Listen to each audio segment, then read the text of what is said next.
Hello, Americans, patriots, citizens of the United States of America, a constitutional republic, at least for the time being, as far as we see it.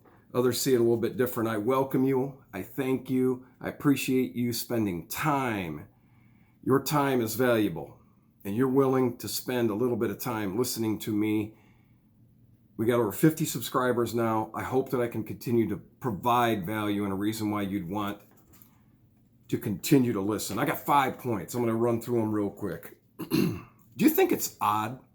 Am I the only one that considers it odd that the Democratic Party would have the executive branch, the House of Representatives, and essentially the Senate? It's a 50-50 tie in the Senate, and they have the vice president to be able to break that tie. So they have every branch of government, and yet we are seeing a record number of executive orders. If it's really the will of the people that Joe Biden is the president, if it's really the will of the people that the Democratic Party, the agenda is what the people of this country really want, that's their voice, if that's really what we said, then why is there so much anxiety and angst and this effort to, through executive order, not through legislation, but through executive order, do as much as they can in as short a period of time?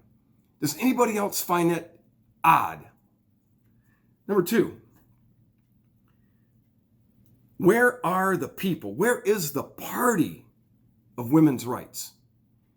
One of these executive orders, a number of them actually, is attempting to make it to where genetically born men are allowed to compete against women. Could it be that the Republican Party has actually always been more for women's rights? Could it be that the Republican Party has always been more for equal rights for all? The American principles, if you just pay attention, and Republicans in name only, I'm talking to you and the rest of the American people. The Republican Party, if they just represented what they're supposed to, it was and is the party that for 100+ years fought for equal rights for everybody. On that note, if you think for 1 second that reparations should continue to be in one form or another, direct payments or not, paid to somebody who not even was ever a descendant of a slave in this country, you simply because the color of your skin, you should receive some payment, then what do we say to the Native American, the indigenous people, who truly can trace their ancestors to before somebody else got here? Because that group of people has never been immigrants into this nation. What do we owe them? Except a real opportunity. So you see, the poorest places on this continent, in this country, is the Pine Ridge Reservation. It's the sovereign nation states of the indigenous people, the native tribes, that we have promised them and never delivered on so many things. That is something that we should all be striving to have a better outcome, that we should be trying to rectify.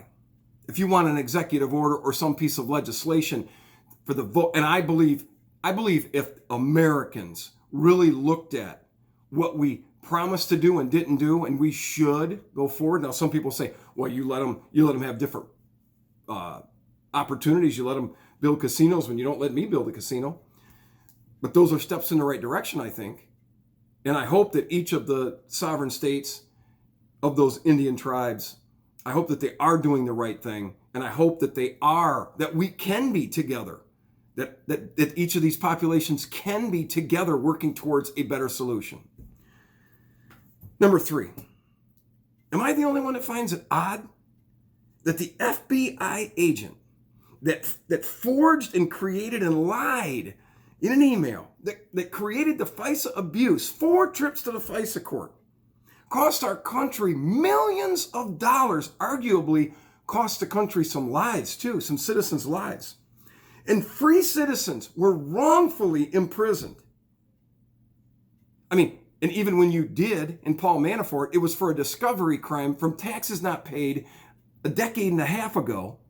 In a discovery crime? Solitary confinement? I want everybody to please research the Enron scandal and the Arthur Andersen accountants that Weissman, Mueller's pit bull, took, I believe it was 4 accountants, destroyed their lives, put them in solitary confinement for up to 6 months, only to have his lies exposed when they took it to trial and appealed it. Recognize what we've been told is so often a lie. It didn't happen. I got to tell you a quick story. Coming back from Vegas a few years ago, geez, I don't know, this is 8 years ago now maybe. I happened to sit on the seat. We started talking, the lady next to me, and it turns out that the company that she worked for, my wife and her, had some communications. They had some business together. And there was a comment made about something that had just happened. And her husband was a retired Navy SEAL. And she started laughing and she said, "It's so funny to watch the news with my husband because he'll laugh and say, 'I was there, that's not what happened.'" I believe that happens a lot more than what we want to admit. Remember, one of my maxims is the first lie we tell is to ourselves. We don't want to admit we've been wrong. Number 4, am I the only one that finds it odd that teachers and government employees have continued to get paychecks? They've saved gas, they've saved oil changes, they saved tire wear, they haven't had to battle traffic, they have got a chance to work from home, they've never missed a single paycheck. Basically, they've gotten a raise since COVID-19 has hit, and they still get the same check as you, me, anybody else that has continued to work, the same check as the person working at Walmart, as the person working at Meijer, as the person working at the gas station, which really kind of carries over into number 5. I drive by these houses and I see a hero lives here. I drive by the union hall saying, "Thank you to our heroes." And my challenge becomes this. No one put a gun to anybody's head to go work in the health services industry. Nobody. You decided to go do that, and I'm happy for you. I hope you can make as much money as you want to. I hope that your working environment is wonderful. I hope it's everything you want it to be. Many of the people that I just mentioned, the teachers, nurses,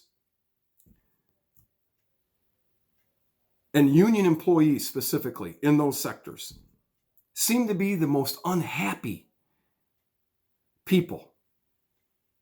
They constantly are complaining about work. Most teachers I know start counting down the days. They can tell you right after the semester break how many days left till school's out in the summer. They complain about continuing education credits. The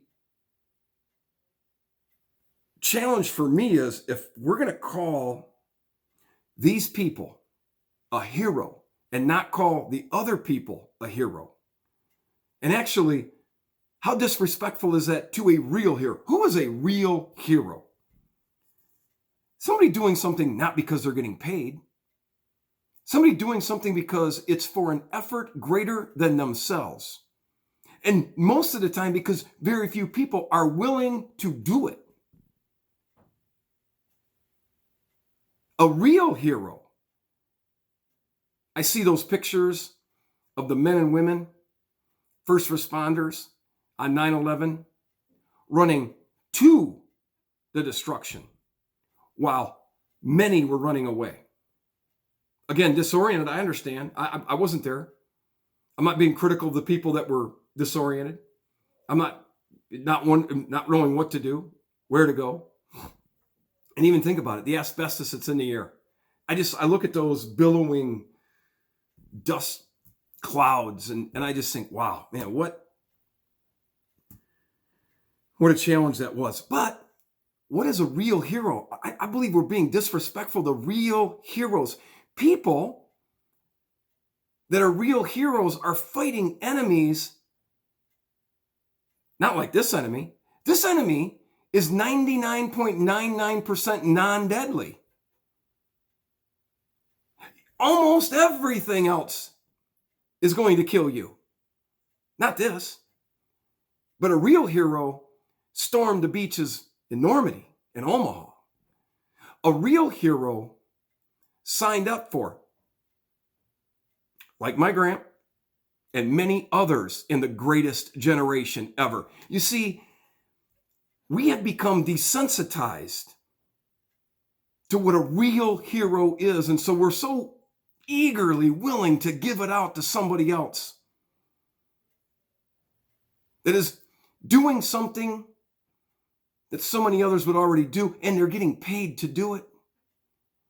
A real hero signs up for something because it's a cause greater than themselves and faces an enemy that is much more challenging and much more likely to kill them or to cause great bodily harm to them than something that is 99.99% non-deadly.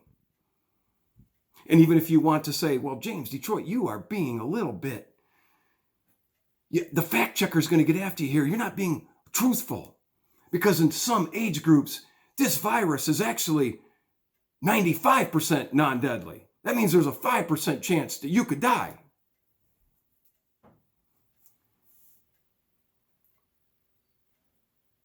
I think the number is about 1.5 million died of tuberculosis in 2019. Were you aware of the tuberculosis pandemic? And I don't know what the total number of deaths attributed to COVID-19 in 2020 ended up being, but according to the CDC themselves, whatever that number is, especially in the United States, if it was 300,000, only 6% of them, and this is according to the CDC, only 6% of them actually was from COVID. So that's 18,000 people died from COVID. Please go back and look at Fauci and his interviews in January and February and into the middle of March. And the conversations were, we don't need to wear masks.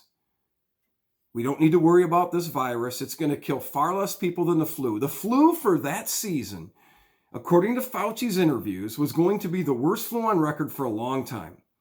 Maybe even getting close to the Hong Kong flu of 68 or 69, right in that area. It was not expected to be as bad as the Spanish flu 100 years earlier. But then he became political. Somebody finally got a hold of him and said, you're going to be part of the whole narrative. You need to stop saying what you're saying. And as far as the people that say we are more divided now than at any other time in our country's history, I think that's disrespectful. And I really think it's disgraceful. We had a civil war. And once again, we are desensitized to what it really means to have fathers and sons and brothers, opposite sides, discharging their firearms in the same direction as family members. Tens of thousands of Americans on each side of those battle lines dying on any given day in any given battle.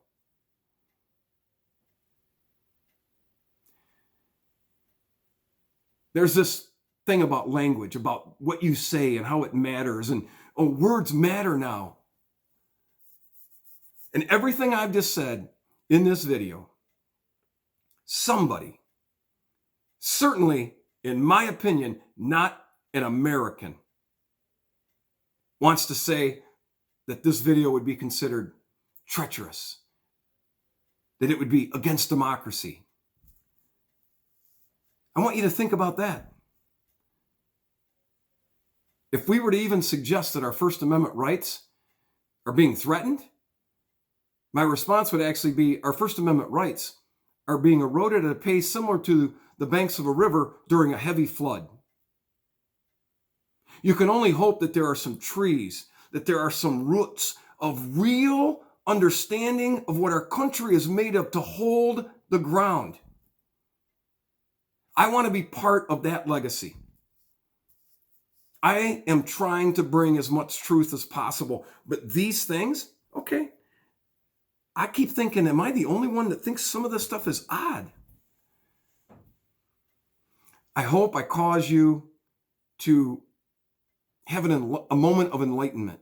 I hope I cause you to have a moment of inspiration to start researching some of these things. Please, again, I'll remind you because it's so important. The Banking Act of 1871, the Banking Act of 1933. Look at how often they have lied to us about the events that took place and why they had to be. You know, I like movies, and I'll give you a couple of things in closing here. The Shooter, Mark Wahlberg was in it, and there are so many truths in that movie, so many, that really open our eyes to what's going on today. And then I just think it's as real as just about anything I've ever heard in a movie. In The Outlaw Josie Wales, when Fletcher says, "Senator, don't piss down my back and tell me it's raining." That happens a lot. And I'm going to have conversations that I hope inspire and enlighten. I'm going to have conversations that if I think it's BS, I'm going to throw that flag. I'm going to say, you know what? No, I'm calling you on that. I hope you'll join me in that. I hope you'll continue to be a part of this. I feel like we're having discussions. I know a lot of you, I know almost all of you, I think, but you'll message me individually, steer me one direction or another, or try to. I am my own person. I am a free thinker. I am a free thinker. And I cannot say enough about how much I appreciate that you would spend this time with me. All of our time is valuable. I hope you found something that I share with you today, a reason to come back the next time. I am James Detroit, and for now, I'm out.